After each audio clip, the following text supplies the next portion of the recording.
পৃথিবীতে কখনো কাউকে কারো দেহ নিয়ে, চেহারা নিয়ে, গঠন নিয়ে, রং নিয়ে হাসি ঠাট্টা করবেন না। কে দেখতে কেমন, তার রবের তাকে যেমন দেখতে সুন্দর লেগেছে, তার রব তাকে তেমনই বানিয়েছে। সুবহানাল্লাহ। যার চোখে, আপনার চোখে, আমাদের চোখে যাকে অসুন্দর লাগে, রব যদি বলে আমার বান্দার আমি যেমন মন চাই তেমন বানাইছি, তুই বলার কে? সেদিন তো আমাদের কোন উত্তর। সেজন্য বাতিকে ঘৃণা করেন না।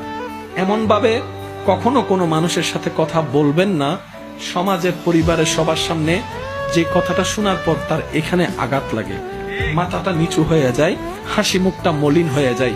মনে রাখবেন, 1000 বছরের ইবাদত এই 1 সেকেন্ডে আল্লাহ নষ্ট করে দেয় যখন বান্দার মনে অন্যায়ভাবে আঘাত দেওয়া হয়। আল্লাহ আমাদের সবাইকে নেক পথের জীবনের সাথী হয়ে চলার তৌফিক দান করুন।